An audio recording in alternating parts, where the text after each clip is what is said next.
The stage is set for the highly anticipated debate between presidential nominees Vice President Kamala Harris and former President Donald Trump. Both are expected to spar over policy issues ranging from the economy to foreign affairs. NBC's Bree Jackson explains there's a lot at stake in tonight's debate. Vice President Kamala Harris arriving in Philadelphia for her much-anticipated debate with former President Trump.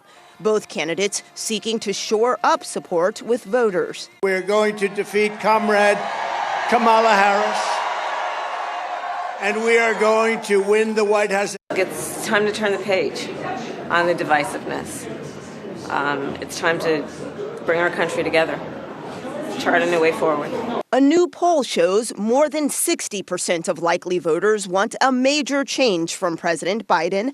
More than half say Trump will bring that change, while only 25% say Harris will. Trump allies touting his strengths over his political rival. I don't think she's too bright. I think Donald will do well. He'll talk about his policies and the results of those policies. Those backing Harris warn of the dangers of a second Trump presidency and say her policies will move the country forward. I do believe Kamala Harris is going to prevail on that, but we can't forget that Trump has an appeal in Pennsylvania, and we need to make sure we show up everywhere. The race remains tight. Voters in critical battleground states are keeping a close eye on tonight's debate. I tell him not to talk too much, stay on point on what he needs to do in this election. Just for her to be her and for her to be honest and tell us what she's going to do for this country. Harris and Trump meeting in person for the first time today for a high-stakes 90-minute showdown. It was Bree Jackson reporting. You can watch our coverage of tonight's debate right here on WRAL beginning at 8 o'clock. North Carolina voters' views on the economy are relatively unchanged from March. That's according to a new exclusive WRAL News poll that Survey USA conducted. We asked 900 North Carolina voters, are you optimistic or pessimistic about the economic outlook for your own family over the next year? 45% say they are optimistic about the economic outlook for their family over the next year. 33% are pessimistic, and 22% say they are not sure. Among Trump voters, 33% say they are optimistic, 47% pessimistic. And among Harris voters, 59% say they are optimistic, 22% pessimistic. Coming up at 4 p.m., WRAL will also release results for the governor's race. After a 6-week summer recess, lawmakers are back on Capitol Hill searching for a solution to a familiar problem: how to avert a shutdown. Funding for the government runs out at the end of this month, and that could result in the closure of several federal agencies and national parks, as well as furloughing millions of workers. New today, the just-released exclusive WRAL News poll shows Kamala Harris with a slight lead over Donald Trump in North Carolina. Hello and thanks for joining us. I'm Gerald Owens. And I'm Deborah Morgan. Our exclusive WRAL News poll shows Vice President Harris up 3 points over the former president. Capitol Bureau Chief Laura Leslie is here now with how the race has changed just over the last few months. Laura. Deborah, just 6 months ago, our WRAL News poll showed Trump with a 5-point lead over Biden. Now, with Harris replacing Biden at the top of the ticket, the lead has switched too. The Survey USA poll shows us where Harris is making up that ground. Our latest WRAL News poll shows Harris leading Trump in North Carolina 49-46 with 5% undecided. Less than 1% said they'll vote for a third-party candidate. Compare that to March. Former President Donald Trump was leading incumbent Democratic President Joe Biden by 5 points, 50-45, with 5% undecided. That is a swing of 8 points in the past 6 months. But Survey USA pollster Ken Alper says that's not too surprising for a swing state like this one. I'm sure we're going to hear some people saying, there's no way that Harris is up 3 points in North Carolina. And again, it's a snapshot in time. She may not be 3 points up after Tuesday. She may be up 6. She might be down 3. Alper says some of Harris's gain has come from voters who didn't want to vote for either Trump or Biden and are relieved to have a different option. Harris has also made big gains among women, especially suburban women, a group that has swung elections here in the past. In our poll, suburban men favored Trump over Harris by 2 points, 47-45. But suburban women favored Harris by 14 points, 54-40 for Trump.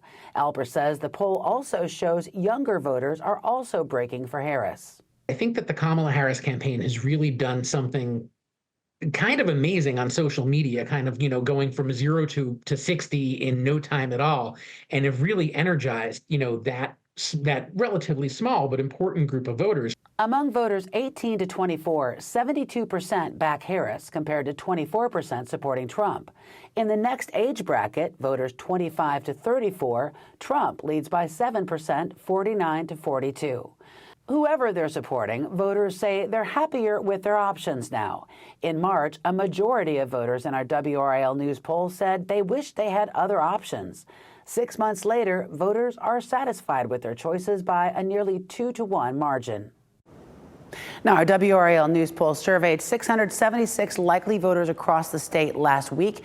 It was conducted by Survey USA and has a credibility interval of 4.9%. Well, we're getting down to it now. Just 56 days from Election Day, and all week we're going to be revealing results from our exclusive WRAL News poll. Today, we are centering on the presidential race. Survey USA conducted this poll, and it finds that Vice President Kamala Harris is leading former President Donald Trump by 3 points here in North Carolina on the eve of the first debate between the two candidates. Ken Alper is here. He runs Survey USA, joining us now to talk about really what goes into conducting these polls. Good evening, Ken. We appreciate you being with us. Absolutely. Let's talk about the process, because people, of course, they understand the results, but it's really important, I think, to explain the methodology, how you got these numbers. Absolutely. So for state polls like this, we conduct the research online using members of internet research panels, folks who've agreed in advance to take surveys. So, 20 years ago, we were able to do this entirely on the telephone, and enough people were still using landlines and still answering the phone and participating. And as you know, that's not the case anymore. So we still use the phone when we need to for smaller projects usually. But for state level work, it's a lot more expensive to use the phone, and it's no more accurate, no less accurate. So these folks are basically waiting to take surveys, and they get notified, they get sent into our poll questions, and then we apply some census data to those results to make sure that they end up being properly representative of the state. What we don't do is we don't try to apply our own feelings about who's going to vote and not vote. There've been elections in the past where some polls have said, we're not going to include anyone who didn't vote in at least 2 out of the last 3 elections, that sort of thing. Or they've made assumptions that, because the percentage of young voters was X in the previous election, or because Y% of the voters in the last election were African American, that the next election is going to look the same or it's going to look different. We don't make those assumptions. We make sure that our data reflects what the census says the overall population of the state is, and then we let people tell us whether or not they're voters. We always see the margin of error. When we see a scientific poll, there has to be that give or take one way or another. Talk a little bit about the fail-safes, the things that can ensure that these results are as accurate as possible when the people at home are trying to interpret what they might mean. Sure. So, in the industry, we tend to talk not so much about margin of error, but we use a term called total survey error, because we're not just looking at the most technical things. We're also looking at the most basic things, which for us, a lot of it comes down to what we've done since the beginning when we first started doing this in the 1992 election. And that's writing really clear questions that aren't biased in any direction, that don't slant the results either intentionally, which would be awful, or almost as bad, accidentally slanting the results one way or the other. We want to make sure that our polling is as accurate as it can be, because our whole job is to get the election right. If we get it right, we do well as a company. If we get it wrong, we don't get to work a lot more elections. Another part of that is working carefully with our vendors to make sure that people who are taking part in the online surveys are real and that they're reliable respondents, that they're not what we call professional survey takers, people who take, too many polls all the time and aren't answering them seriously. Some of that is coming from the vendor. A lot of it, though, is our own internal checks, where we're looking at everything from how long a given respondent takes to complete the survey, to making sure they're not giving us inconsistent answers, to asking them open-ended questions so that we're making them type something in their own words, which really gives us some insight to make sure that we're, looking at real people here, and that we're getting data that we can feel confident in, that you and your viewers can feel confident in. polls are a very popular thing, getting a pulse of what is happening, not just for the candidates and for the various parties, but for the voters at home. That said, because of their popularity, we see so many polls out there nowadays, and the scientific polls end up getting mixed in with the non-scientific polls in the eyes of some of the viewers at home. But I do want to specify the work that you're doing, and historically, you've seen a lot of accuracy with the polling compared to what the final result ends up being. That's right. We have a great track record. We're A-rated or A-plus rated, depending on who's doing the rating, and we are solidly up there. We've also done more public opinion polls on elections than I think anyone else in the database, because we've been doing this, like I said, since the 1992 election. All right, Ken, thank you so much. We appreciate you being with us, explaining these very important results to our viewers at home. Thanks for your time tonight. Absolutely. Now, state lawmakers have said they have the overwhelming support of voters to expand the state's school voucher program. However, new data shows that may not be the case. The new WRAL News poll shows about 1 in 7 likely voters thinks North Carolina should spend more on vouchers than it's already spending. WRAL's Capitol Bureau Chief Laura Leslie is here now with what voters told us. Laura. Deborah, our exclusive WRAL News poll surveyed 676 likely voters across the state last week. Knowing that state lawmakers were considering expanding the state school voucher program, we asked voters for their opinion about it. North Carolina currently spends about $300 million a year on vouchers for private schools. We asked voters whether they thought the state should be spending more or less than that. 16% said the state should spend more. 21% said the current amount is about right. 19% said the state should spend less, and 22% said the state shouldn't be spending any money at all on vouchers. 21% weren't sure. As you can see, opinions on any given spending level were mixed, but it is safe to say the majority of voters do not think the state should be spending more money on vouchers.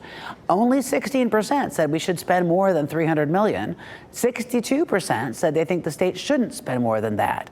Pollster Ken Alper says lawmakers may think more voters want to expand the program because that's who they're hearing from. There's an excellent chance that, both things are true. The people the legislators are hearing from are probably strongly in favor of it, and the population as a whole probably is a lot less sure. Alpert said support for expanding vouchers is highest among voters aged 35 to 49 because they're the most likely to be able to benefit from it. He said it had the least support among senior citizens. More than half of voters 65 and older said the state should be spending less on vouchers or nothing at all. The statewide poll was conducted for us last week by Survey USA. The credibility interval is 4.9%.